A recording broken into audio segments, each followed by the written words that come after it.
We have another gentleman that would love to share his experiences with respect to Les Paul. Well, I wasn't planning on doing this, wasn't even planning on being here tonight, but thankfully Scott and Dana shot me an email and said you were doing this tribute to Les Paul, and just happened to be coming to Orlando and couldn't resist. My name is Brian Coviello, and I'm the district manager for Yamaha Commercial Audio, of which you have a console back there that we're putting this audio through today. Thank you very much, Full Sail. And also, I noticed you have some Meyer sound monitors over here on the floor. And why am I mentioning this? Because it leads up to the story of my experience with Les Paul. About 10 years ago, I've been in this industry for about 25 years, working for various manufacturers. Celestion, which makes guitar speakers, which a lot of people and guitar players are familiar with. And also, I went to Meyer Sound from there. And about 10 years ago, we got a call from the engineer over at the Iridium Jazz Club that Les was not very happy with the PA system in there. He was not very happy with what he was hearing.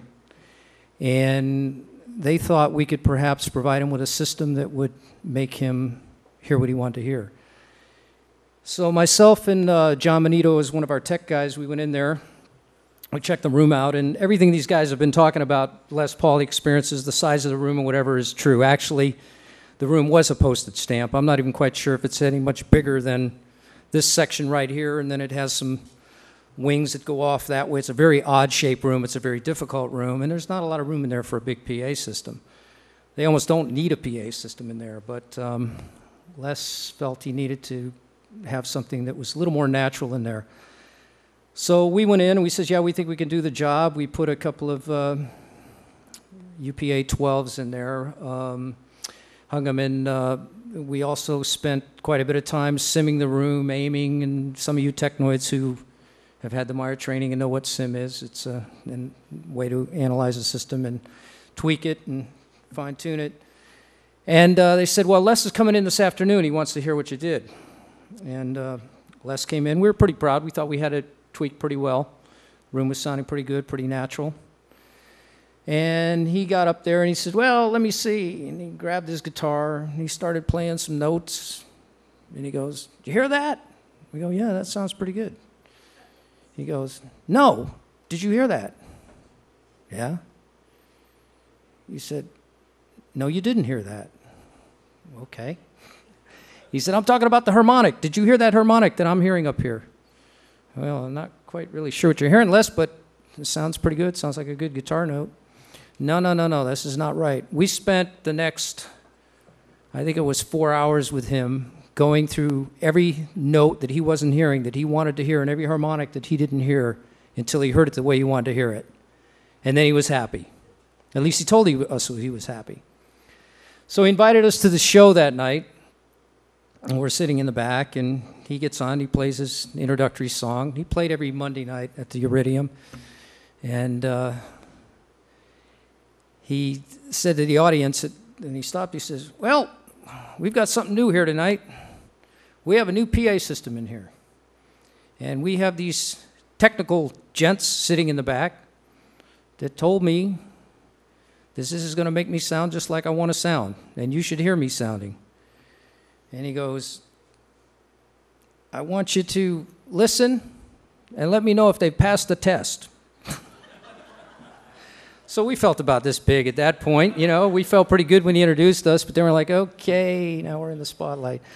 So he played later that night, and of course then he asked again, what do you think? And you know, much to our happiness, everybody clapped. So we felt pretty good we passed the Les Paul test. But that led to many other experiences of coming back to the Iridium when I was in that neck of the woods and did that territory on Monday nights when I would get in there to just make sure everything was okay and go up and ask Les, everything okay? Oh, yeah, everything's great, everything's doing well. And that led into some other events with him around New York City where he called me in to make sure he was sounding like he's supposed to be sounding. So I was pretty pleased to have that experience. But Les is a master. He's the reason why a lot of us play guitar today. or try to play guitar today. He was an innovator. He contributed so much to this industry that most of us don't know and take for granted. And he's one of the reasons why we have these beautiful looking guitars up here. And he will surely be missed.